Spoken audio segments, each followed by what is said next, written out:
Gustong makaiwas sa traffic ng ilang kapatid nating panorte ngayong Semana Santa. Kaya naman ang ilan sa kanila bumabiyahe na habang maluwag pa ang North Luzon Expressway.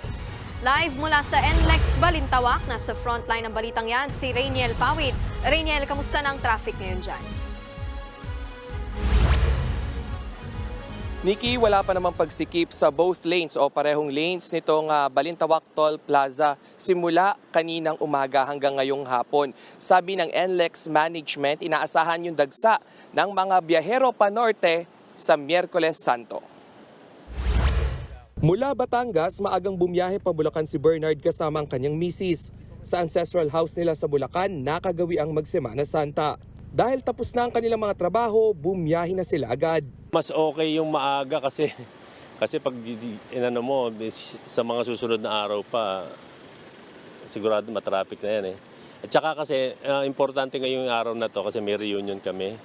Iwas aksaya rin daw sa konsumo ng gasolina pag maluwag pa ang kalsada.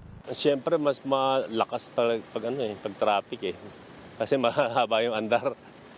'Di ba? Pag hindi ka kaya ng dire-diretso, mas kokonti kakainin. Si John naman na mula pa sa Laguna, nasa 4 na oras lang ang biyahe pauwi ng Bataan kung walang traffic.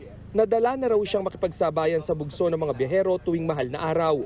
Kaya ang kanyang diskarte ngayon, Mag-leave na lang ako para makauwi agad. Times 2, times 3. Yung tagal. Kaya inaaga namin para sobrang luwag lang ng daan. ayon sa pamunuan ng NLEX sa Miyerkules Santo, siguradong bubuhos ang mga biyahero.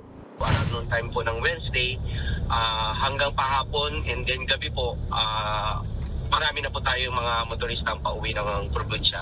At ganun din po yung madaling araw po ng Thursday hanggang hapon na po ng Thursday. Marami rin po yun. Nasa 300,000 ang daily average na dumara ang sasakyan sa NLEX. Inaasahang tataas ito sa 330,000 ngayong Holy Week. Upang maiwasan ang aberya sa kalsada, Biyernes pa lang, naka-full alert na ang NLEX. 1,500 tauhan ang ipinakalat nila sa iba't ibang bahagi ng expressway. Para makatulong sa traffic, suspendido muna ang lahat ng roadworks sa NLEX, SCTEX at NLEX Connector Road simula March 22 hanggang April 1. May free towing service rin sa NLEX para sa mga Class 1 vehicle na masisiraan. Paalala sa mga magbabakasyon, i-check ang preno, mga gulong, tubig at hangin ng inyong mga sasakyan bago bumiyahe.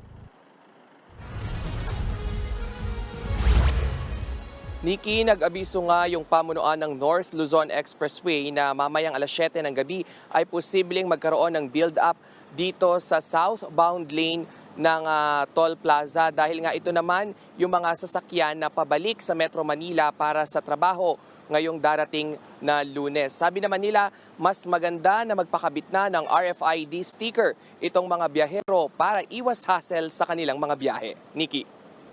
Maraming salamat, Rainiel Pawid. Mga kapatid, Nikki de Guzman po. Iba na ang may alam at may pakialam sa panahon ngayon. Para sa tuloy-tuloy na balitaan sa Frontline kahit weekend, mag-follow at mag-subscribe sa social media pages ng News 5.